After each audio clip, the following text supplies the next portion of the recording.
노후에 어디에서 살아야 할지를 고민할 때 가장 먼저 고려해야 할 요소는 바로 생활비입니다. 생활비는 매달 반복되는 고정 지출이기 때문에 수입이 제한적인 은퇴 후에는 그 부담이 더욱 크게 다가옵니다. 특히 지방과 서울의 생활비 차이는 생각보다 훨씬 큽니다. 지방은 기본적으로 주거비가 저렴합니다. 같은 전용 면적의 아파트라도 서울에선 5억 원 이상인 반면 지방 중소도시는 1억 원 이하로도 구매가 가능합니다. 전세나 월세 역시 큰 차이를 보입니다. 서울의 월세가 80만 원 이상인 반면 지방에서는 같은 조건의 월세를 30만 원 내외로 구할 수 있습니다. 은퇴 후 정해진 자산을 가지고 오랜 시간 살아가야 하는 상황에서 이 차이는 자산 소모 속도에 직접적인 영향을 미칩니다. 식비 역시 마찬가지입니다. 서울의 외식 물가는 평균 1인 1식 기준 9,000원에서 12,000원 사이지만 지방은 7,000원 정도면 충분한 경우가 많습니다. 농산물이나 생필품 가격도 도심보다는 저렴한 편입니다. 예를 들어 서울의 재래시장에서 쌀 10kg을 사면 35,000원 이상이지만 지방 농촌 인근 마트에서는 25,000원에 살 수 있습니다. 이런 차이는 장기적으로 누적되며 가게에 큰 영향을 줍니다. 교통비도 빼놓을 수 없습니다. 서울은 대중교통이 발달했지만 이동 자체가 길고 복잡합니다. 또한 출퇴근 수요에 맞춰 배차가 운영되기 때문에 은퇴 후 노인이 느끼는 혼잡도는 매우 큽니다. 반면 지방에서는 짧은 거리 내에서 자가용이나 도보 이동이 가능하고 주차 스트레스도 적습니다. 실제 사례로 서울 마포에 거주하던 70세 박모 씨는 매달 지하철 정기권과 교통카드 충전비로 약 8만 원을 지출했지만 지방으로 내려간 후엔 자가용 이용과 짧은 이동거리 덕분에 월 2만 원 이하로 줄어들었다고 말합니다. 뿐만 아니라 전반적인 서비스 요금 차이도 존재합니다. 임의용, 가전수리, 식자재 배달 등의 생활 밀착 서비스 비용도 지방이 훨씬 저렴합니다. 서울에서 커트 비용이 2만 원인 미용실이 지방에서는 8,000원이면 가능합니다.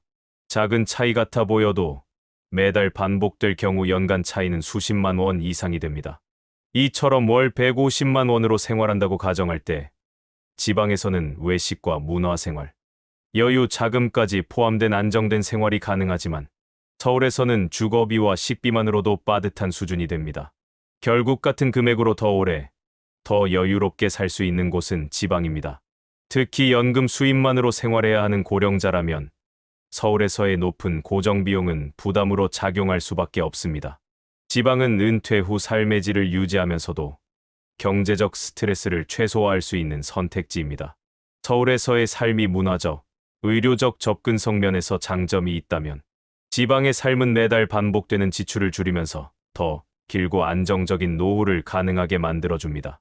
따라서 정해진 자산을 가지고 걱정 없이 살아가기 위한 현실적인 대안으로 지방은 매우 합리적인 선택이 될 수 있습니다.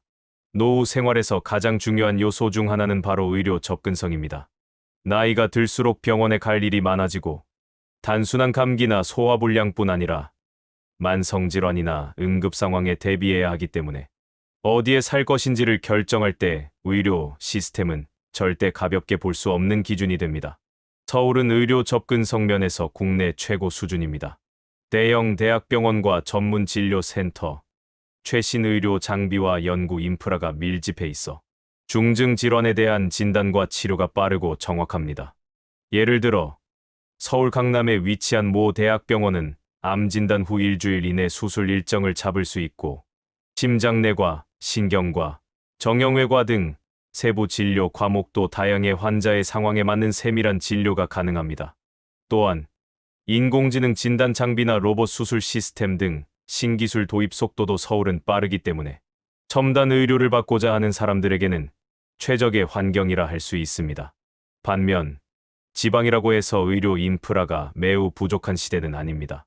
최근에는 도청 소재지나 주요 중소도시의 지역 거점, 공공병원, 의료원, 보건소가 고르게 분포되어 있으며 노인을 위한 요양병원, 방문간호, 재활 전문 병원 등도 지속적으로 늘어나고 있습니다. 특히 일상적인 건강관리, 예를 들어 고혈압, 당뇨, 관절염과 같은 만성질환 관리에는 지방의 병원이나 의원만으로도 충분한 대응이 가능합니다. 예를 들어 전라북도 익산시에 거주하는 73세 김모 씨는 당뇨와 고혈압을 동시에 앓고 있지만 매주 인근 내과에서 정기 진료와 혈압 측정, 약 처방을 받고 있으며 1년에 한 번 종합검진은 전주시의 종합병원에서 받고 있습니다. 김 씨는 서울에 있는 딸 집 근처로 이사할까도 생각했지만 여긴 병원도 가깝고 의사 선생님도 친절해서 만족한다고 말했습니다. 또한 지방에서는 병원 내 대기 시간이 짧은 편입니다. 서울의 인기 진료관은 예약만 해도 수일에서 수주 이상 걸리는 경우가 많지만 지방에서는 진료 대기 인원이 상대적으로 적기 때문에 갑작스러운 증상에도 빠르게 진료를 받을 수 있습니다. 이러한 속도 또한 노년기에는 매우 중요한 요소입니다. 의료비 측면에서도 차이가 있습니다. 서울의 대형 병원은 진료비나 검사비가 상대적으로 높고 경쟁률이 높다 보니 비급여 항목으로 넘어가는 경우가 많습니다. 반면 지방병원은 비교적 비용이 낮고 의사와의 상담 시간이 넉넉하여 만족도가 높은 편입니다. 다만 대형 수술이나 희귀 질환 치료가 필요한 경우에는 서울의 의료 자원을 활용해야 할 가능성이 큽니다. 그렇다면 어떤 선택이 옳을까요? 만약 암이나 심혈관 질환처럼 정밀 진단과 수술이 자주 필요한 상황이라면 서울의 대학병원 인프라가 압도적인 이점으로 작용할 수 있습니다. 그러나 단순한 건강관리, 정기검진, 만성질환 유지 관리 위주라면 지방의 공공의료망과 병원 시스템만으로도 부족함 없이 건강을 지킬 수 있습니다. 또한 최근에는 지방에 거주하면서 서울병원에서 정기적으로 진료를 받는 병원, 연계 시스템도 활성화되고 있어 1년에 몇 번 필요한 진료만 서울에서 받고 대부분의 건강관리는 지역에서 하는 혼합 방식도 가능합니다. 결론적으로 의료 접근성을 기준으로 지역을 선택할 때는 자신의 건강 상태와 필요에 따라 판단하는 것이 가장 중요합니다.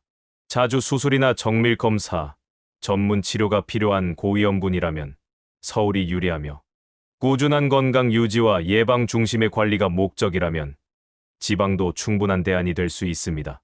무엇보다 의료 인프라의 질뿐 아니라 접근의 편의성과 대기 시간, 비용, 의료진과의 관계까지 모두 고려해야 노년의 삶이 더 건강하고 안정적으로 이어질 수 있습니다.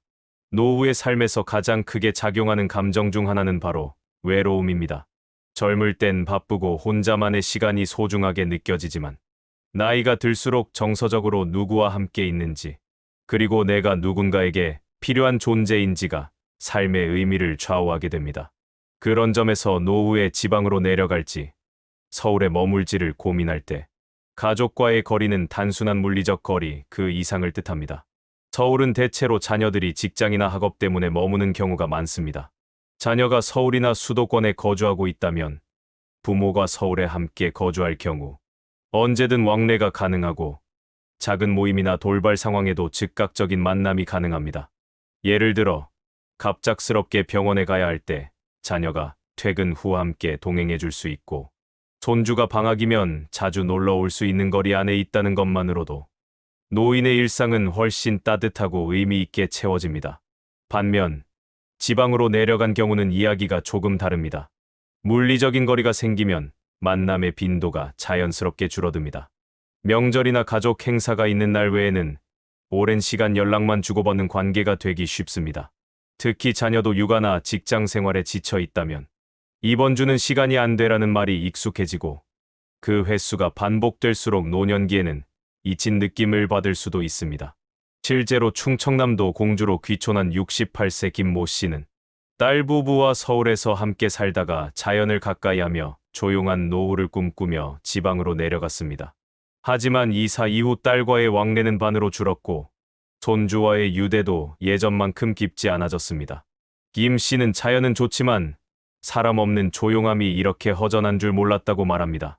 노후의 외로움은 풍경이 아니라 사람의 온도로부터 생기는 문제임을 보여주는 사례입니다. 또한 정서적 안정은 단지 대화만으로 생기지 않습니다. 함께 밥을 먹고 같은 공간에 있고 때로는 말없이 같은 프로그램을 보는 시간들이 은근한 행복감을 만들어줍니다. 서울에 있으면 자녀가 갑작스레 들러 찌개를 끓여주고 갈 수도 있고 주말마다 손주와 공원 산책을 할 기회도 많습니다. 그런 기회가 주는 심리적 안정감은 매우 큽니다. 물론 모든 노인이 가족과의 접촉을 절대적으로 필요로 하는 것은 아닙니다.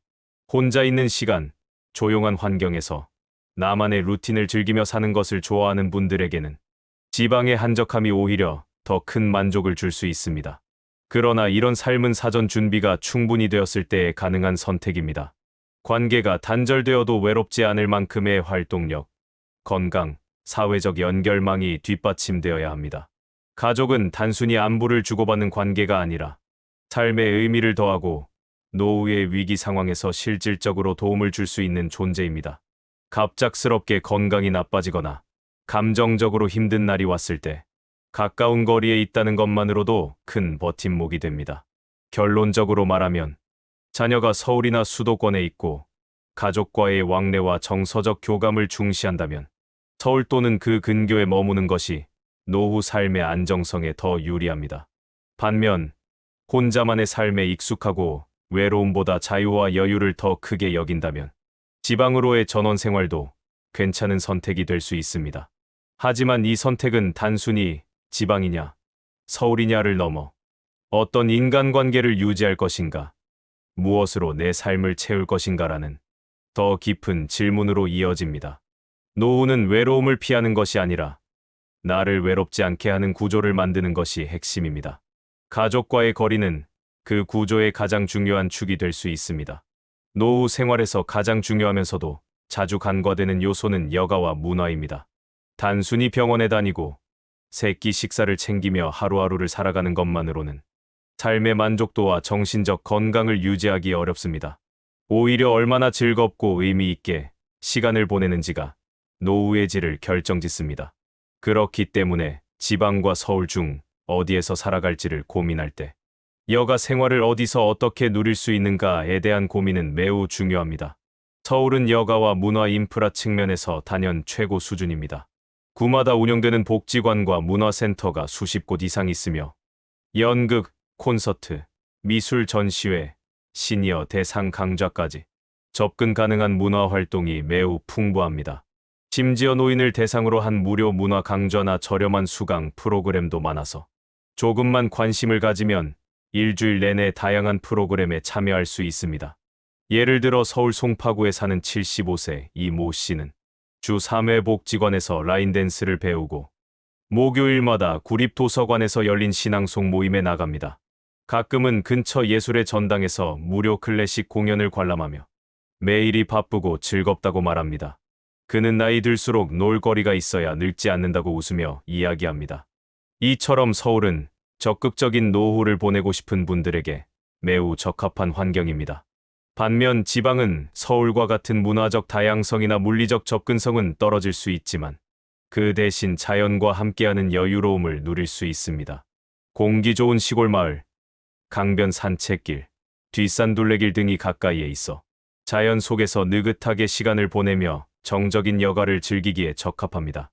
복잡한 도시 소음에서 벗어나 아침마다 산책하거나 마을에 관해서 이웃과 담소를 나누는 것만으로도 심리적인 안정감과 여유를 느낄 수 있습니다. 실제로 강원도 정선에 거주하는 72세 박모 씨는 하루 일과의 대부분을 자연과 함께 보냅니다. 아침엔 텃밭에 나가 채소를 돌보고 점심 무렵에는 산책길을 따라 걸으며 근처 이웃과 가볍게 이야기를 나누는 시간을 갖습니다.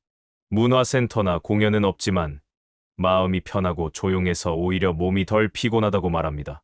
자연이 주는 치유력은 나이가 들수록 더욱 강하게 작용합니다. 하지만 주의할 점도 있습니다. 지방의 일부 지역은 노인 인구 비율은 높지만 여가 프로그램이나 문화 기반이 부족한 경우도 많습니다. 복지관은 있으나 강사가 없거나 프로그램은 있지만 교통이 불편해 참여가 어려운 경우도 있습니다. 그렇기 때문에 지방에 정착하고자 한다면 해당 지역의 여가 자원과 복지 시스템이 어떻게 운영되고 있는지를 사전에 확인하는 것이 매우 중요합니다. 결국 선택은 개인의 성향에 달려 있습니다. 사람들과 함께 어울리며 활동적이고 사회적인 삶을 즐기고 싶다면 서울은 풍부한 인프라와 다채로운 기회를 제공합니다. 반대로 혼자 있는 시간이 좋고 자연과 함께 조용한 삶을 원한다면 지방의 전원적인 환경이 더욱 만족스러운 선택이 될 수 있습니다. 요약하자면, 서울은 풍부한 문화와 활발한 여가 생활을 원할 때 최적의 환경이며, 지방은 심리적 안정과 자연 친화적인 여유로운 생활을 원할 때 좋은 대안입니다. 노후는 단지 오래 사는 것이 아니라 잘 사는 것이어야 하며, 그 잘의 기준은 내가 무엇을 즐기며 사는가에 달려 있습니다. 자신이 원하는 삶의 모습에 맞춰 여가 환경이 준비된 지역을 선택하는 것이 건강하고 만족스러운 노후를 위한 핵심입니다. 노후의 주거는 단순히 집을 소유하느냐 마느냐의 문제가 아니라 그 집이 내 삶에 어떤 안정과 자유를 주는가에 관한 문제입니다. 특히 은퇴 후에는 일정한 소득이 줄어들기 때문에 부동산을 통해 자산을 지킬 수 있는가와 주거비로 인해 자산이 빠르게 줄어들지는 않는가를 따져보는 것이 매우 중요합니다. 이러한 점에서 서울과 지방은 확연히 다른 특성을 보입니다. 먼저 서울은 부동산 가치가 높고 자산 보존 혹은 상승 측면에서 유리한 지역입니다. 수도권의 집값은 수십 년 동안 꾸준히 상승해 왔으며 현재도 우상향 흐름을 이어가고 있습니다. 노년기에 서울의 아파트를 소유하고 있다면 그 자체만으로 상당한 자산 방어력을 가질 수 있으며, 필요할 경우 매각이나 전세 전환, 월세 활용을 통해 유동 자금을 확보할 수도 있습니다. 예를 들어 강서구의 25평형 아파트를 보유한 70대고 모 씨는 매월 130만 원의 월세를 받고 있으며 이 수입으로 생활비 대부분을 충당하고 있습니다. 이처럼 서울의 부동산은 단순한 주거 공간을 넘어 노후 자산 운용의 중요한 수단이 될 수 있습니다. 그러나 이러한 자산 가치는 진입장벽이 높다는 단점을 동반합니다.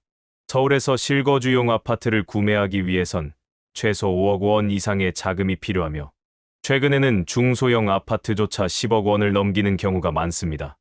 은퇴를 앞두고 있거나 이미 퇴직한 상태에서 이런 규모의 자금을 감당한다는 것은 대부분의 중산층에게 쉽지 않은 일입니다. 또한 주택을 소유하고 있더라도 종합부동산세, 재산세 등 보유 비용이 부담으로 작용할 수 있습니다. 반면 지방은 상황이 매우 다릅니다.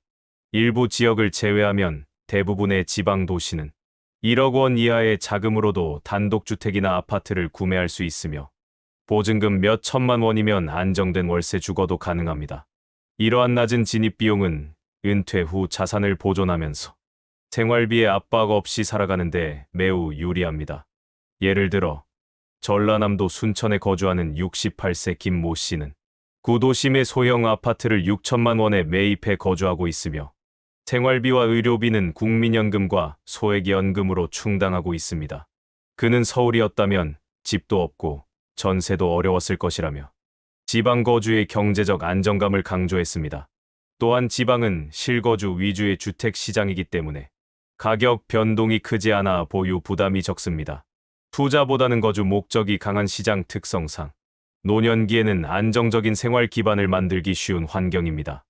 여기에 전원생활이나 도시 외곽의 단독주택 등 다양한 주거 형태를 선택할 수 있어 자신의 생활 스타일에 맞춘 주거 선택도 가능합니다. 물론 지방의 단점도 존재합니다. 부동산 자산의 가치 상승 가능성이 낮고 매각이 필요할 경우 수요가 적어 거래가 지연되는 경우도 많습니다. 즉, 유동성 측면에서는 서울보다 불리할 수 있습니다. 하지만 노후에는 급하게 자산을 처분해야 하는 경우가 드물고, 오히려 매달 고정 지출을 줄이며 자산을 유지하는 데 초점을 맞추는 것이 중요하므로 이러한 약점은 생활 설계에 따라 충분히 보완할 수 있습니다. 결국 핵심은 내 자산을 얼마나 오래 유지할 수 있느냐입니다. 서울은 자산을 크게 늘릴 수 있는 기회가 존재하지만 초기 진입과 유지 비용이 크기 때문에 일정 자산 이상을 보유한 사람에게 유리합니다. 반면 지방은 상대적으로 자산 증식 효과는 작지만 비용 부담이 적고 실거주 안정성 측면에서는 매우 합리적인 선택입니다. 따라서 노후의 부동산 전략은 단순히 집값이 오를지를 고민하는 것이 아니라 내가 가진 자산으로 얼마만큼의 안정감을 확보할 수 있는가에 집중해야 합니다. 서울이든 지방이든 자신에게 맞는 방식으로 자산을 잘 유지하고 그 안에서 안정적이고 품위 있는 삶을 누리는 것이 진정한 노후의 성공이라 할 수 있습니다.